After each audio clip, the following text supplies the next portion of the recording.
Hello guys, and welcome back to the channel. In this video we're going to check out possibly the oldest machine I've looked at to date, this 386 desktop machine from the late 1980s.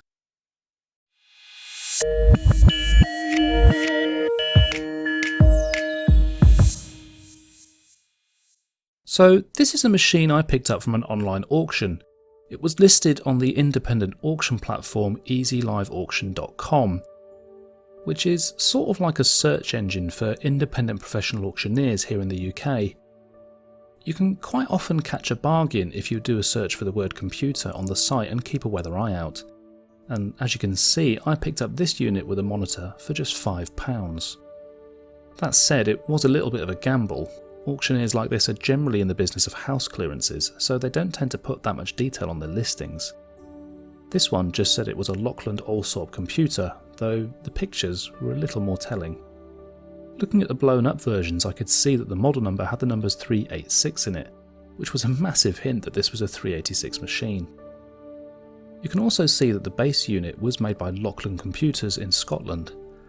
I looked them up on Companies House website to see if they were still around, but unfortunately it looks like they stopped trading about 10 years ago.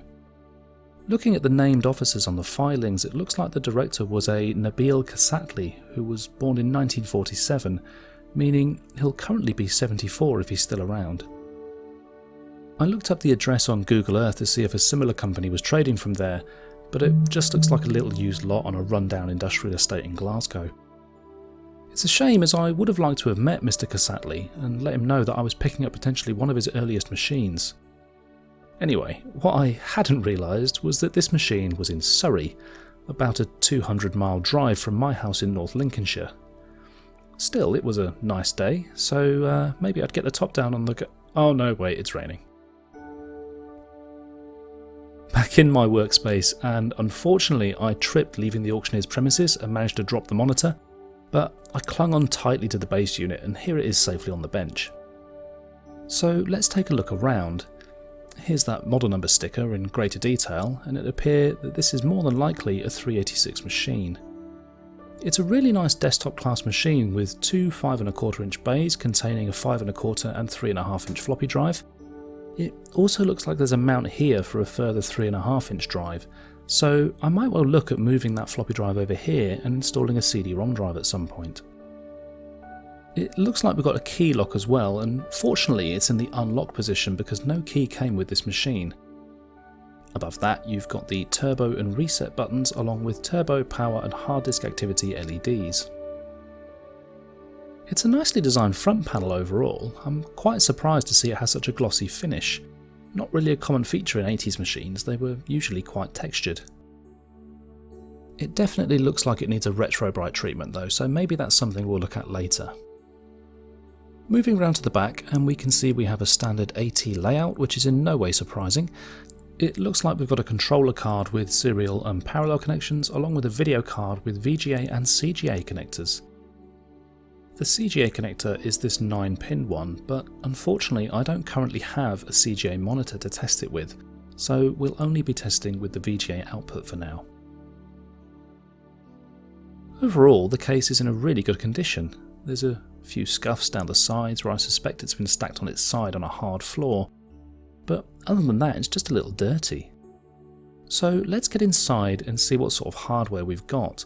There's just a few screws on the back, and then the lid and front panel come away and... wait, what? That is not a 386 processor. It looks like someone has upgraded this machine at some point with a new motherboard and a 486 SX33. That's still great in retro terms, but I was kind of hoping to add a 386 to my collection. No matter, let's have a good look around in here and see what else we have. The first thing that struck me was just how clean it was in here.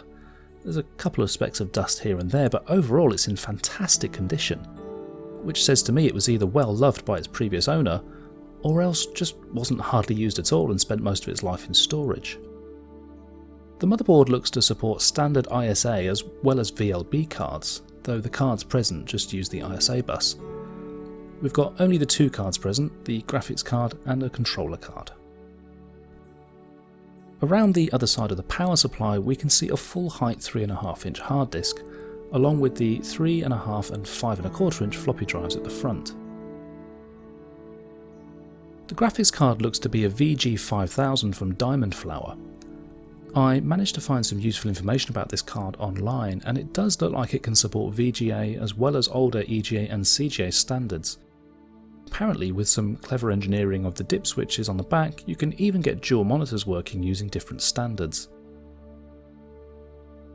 That might be really useful down the line if I want to play older games in EGA or CGA mode, just as soon as I can lay my hands on an appropriate monitor. The controller card doesn't seem to have many identifying marks, but the chipset, an Acer M5105, seems to be quite common with OEMs from this period, so I'm betting this came bundled with the motherboard. To get a better look at the motherboard itself, I decided to take the rest of the components out of the case. This thing is built like a tank. Everything is really thick and strong, and it's clearly built to last. After the drives and power supply came out, I was able to remove this centre block, and from there we got a good look at the motherboard.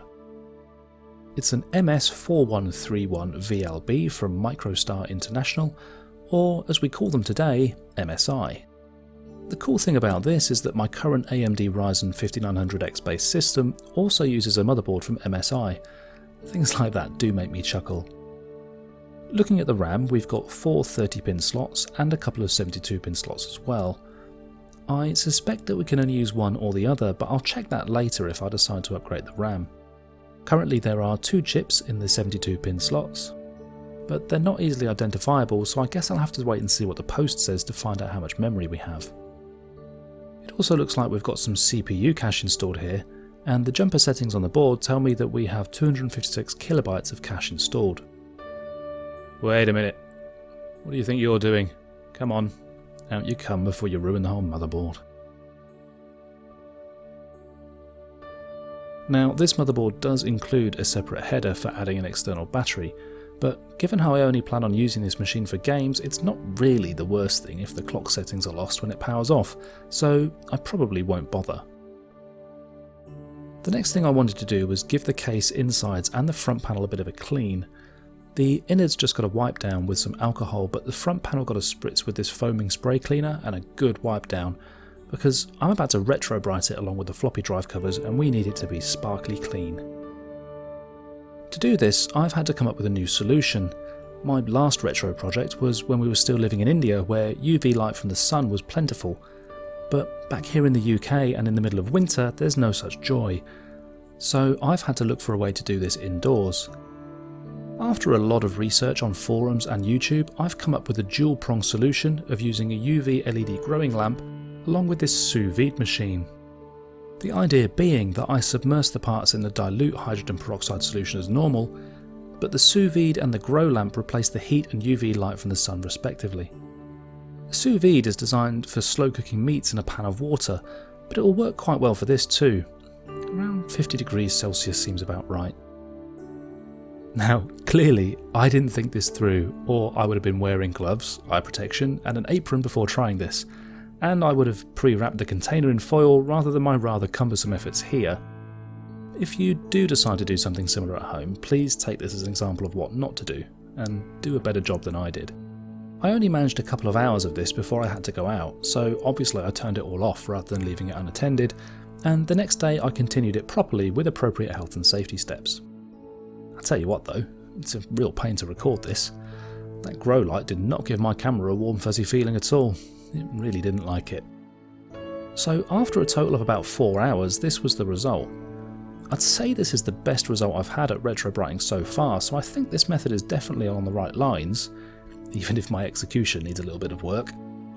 The only mark left on the front bezel is this scrape mark here.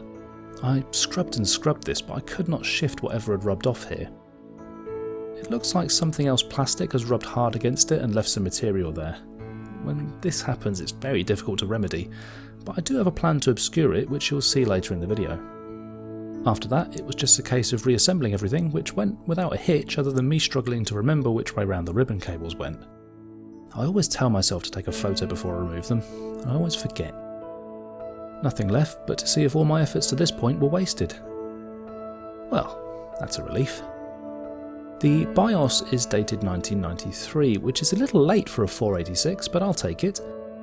It looks like that ISA video card has 1 MB of onboard memory, and the system memory is...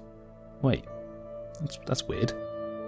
System memory should be a power of 2, so for 8 MB we should see 8192 kilobytes, not 7808.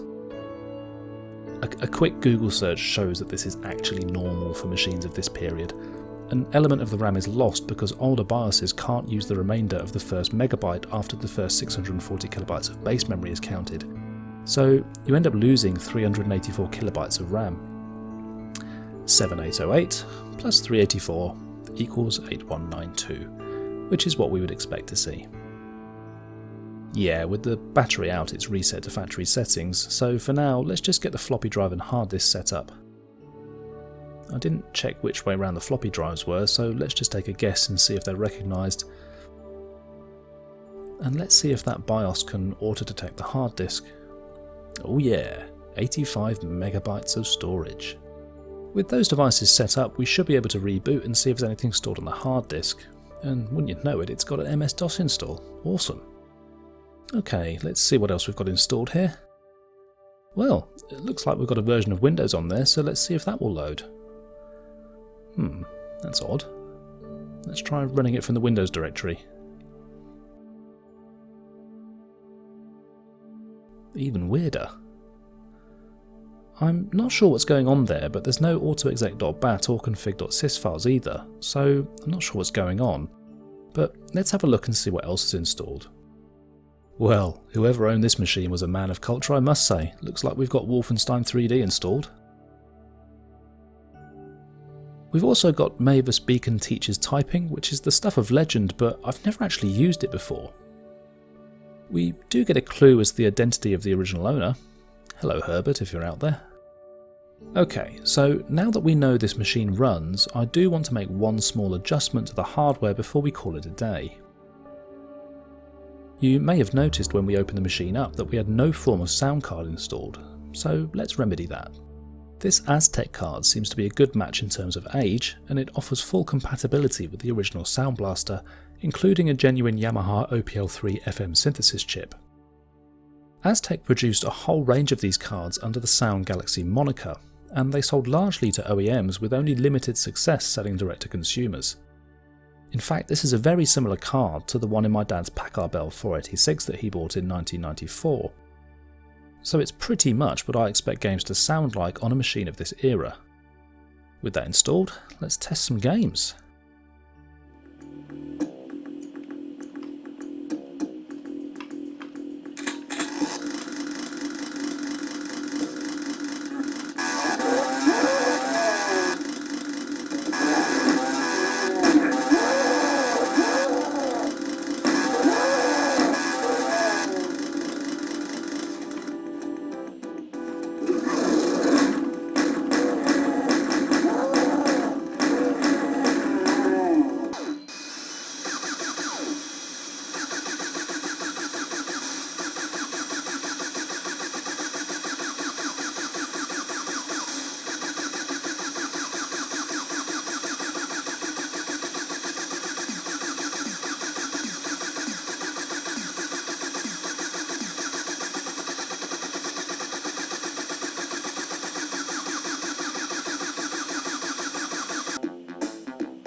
So I'd call that a success. It's not the machine I thought I was getting, but it's still a great vintage PC with a bit of history behind it, and it'll serve me well for early 90s gaming. That said, it might not stay this way. If it just had a little more horsepower under the hood and a CD-ROM drive, it could handle slightly more demanding titles as well as playing games like Doom a bit more smoothly. Not to mention the wide variety of FMV based games which are well suited to a machine of this vintage. If you've got any idea of what sort of games I can throw at this machine, I'd love to read about them in the comments below, so let me know your favourites and I'll be sure to check them out. Other than that, all that remains is to thank you so much for watching this video and to ask you to please hit that like and subscribe button before you move on to your next video. That said, thank you so much for watching and I'll see you again soon. Bye bye.